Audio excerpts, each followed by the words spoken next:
Hi friends, welcome back to my channel. ఈ బ్లాగ్లో Dwaraka Tirumala trip గురించి చాలా ఎక్సైటింగ్గా, కొంచెం టెన్షన్తో, చివరికి దేవుడి దయతో సక్సెస్ అయిన జర్నీ ఇది.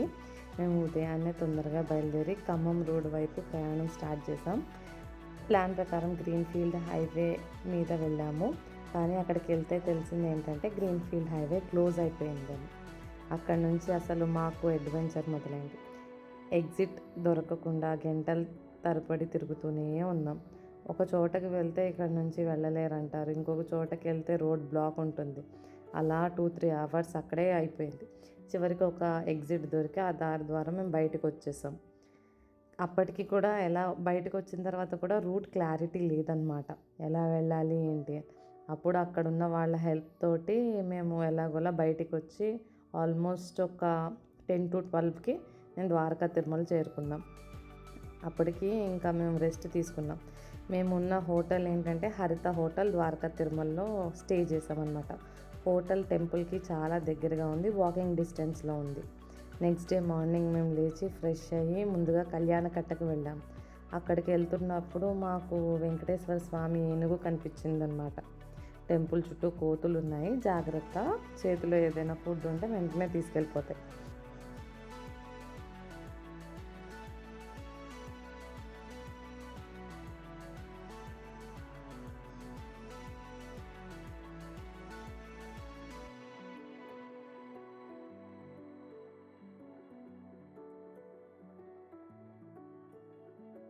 ఇంకా అక్కడ మేము కళ్యాణకట్టకి అడ్రస్ ఎవరినైనా అడిగితే ఎక్కడండి అంటే, ఇక్కడేనండి, ఆ కిందకి వెళ్తే చాలా కిందే ఉంటుంది, ఆ కిందే ఉంటుంది అని చెప్తారు. ఎంత దూరం వెళ్ళి ఆ కిందకి అడిగినా ఆ కిందే అని చెప్తారు. చాలా దూరం నడవాల్సి వచ్చింది. ఓన్ వెహికల్ ఉంటే ఓన్ వెహికల్లో వెళ్ళిపోవచ్చు, లేదా అక్కడ నుంచి పికప్ చేసుకోవడానికి ఆటోస్ కూడా ఉంటాయి. ఆటోస్ ద్వారా కూడా మనం అక్కడికి వెళ్ళచ్చు. ఇదన్నమాట టెంపుల్. ఇక్కడి నుంచి దిగాం మేము కళ్యాణకట్టకి. ఇక్కడి నుంచి దిగి మేము ఇంకా నడుచుకుంటూ వెళ్ళాము.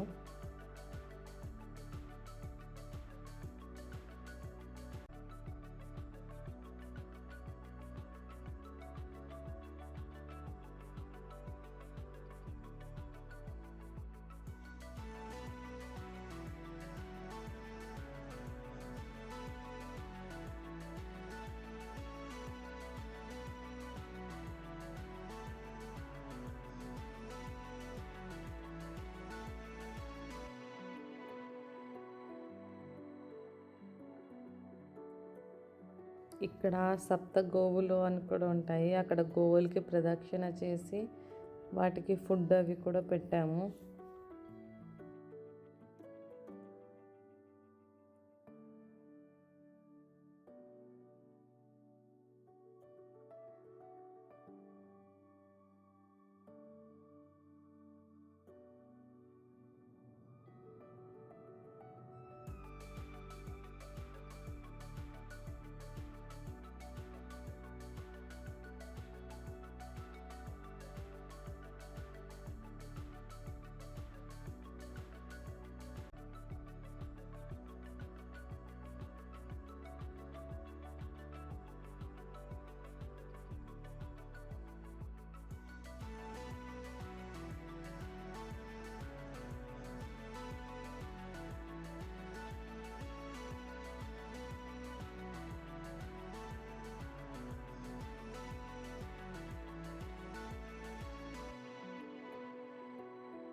ఫైనల్లీ కళ్యాణకట్ట దగ్గరికి వచ్చేసాం అనమాట.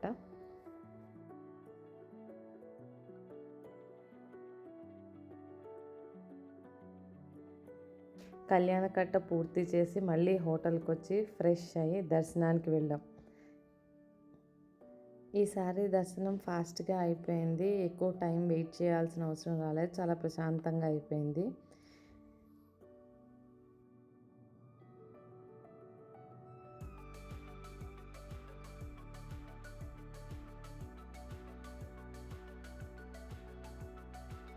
ఇక్కడ స్పాట్లో మనకి ఫోటోగ్రాఫ్స్ తీస్తారు, 100 రూపీస్ తీసుకుంటారు ఫోటోకి. అక్కడ మేము కూడా ఫోటో తీయించుకొని ఇంకా ప్రసాదం అవి తీసుకుని ఇంకా మేము రిటర్న్ అయిపోయాం. అన్నప్రసాదం గురించి మేము ఆగలేదు, ఇంకా దారిలో తినేద్దాంలే అని. రిటర్న్ ప్రయాణంలో హైవే పక్కన చాలా ఏకర్స్ ఆఫ్ స్వీట్ కార్న్ పండించారనమాట. చాలా ఫ్రెష్‌గా ఉంది. అందుకని అక్కడ ఆగి స్వీట్ కార్న్ తీసుకుని రిటర్న్ స్టార్ట్ అయ్యాం. స్వీట్ కార్న్ మాత్రం చాలా టేస్టీగా ఉంది. రిటర్న్ మేము విజయవాడ హైవే ద్వారా వచ్చాము. ఈసారి రూట్ క్లారిటీ ఉండడంతో తొందరగా వచ్చేసాం. మొత్తానికి ట్రిప్‌లో అయితే మాకు చాలా మంచి అనుభవాలు జరిగాయి. రూట్ అర్థం కాలేదు ఫస్ట్ థింగ్. తర్వాత అక్కడ ఉన్న వాళ్ళందరూ హెల్ప్ చేశారు. దాంతో మేము తొందరగా వెళ్ళాము. దర్శనం బాగా జరిగింది. ఇలా ద్వారకా తిరుమల ట్రిప్ సక్సెస్‌గా అయిపోయింది. ఈ వ్లాగ్ మీకు నచ్చినట్టయితే లైక్ చేయండి, షేర్ చేయండి. మా ఛానల్‌ని సబ్స్క్రైబ్ చేసుకోండి.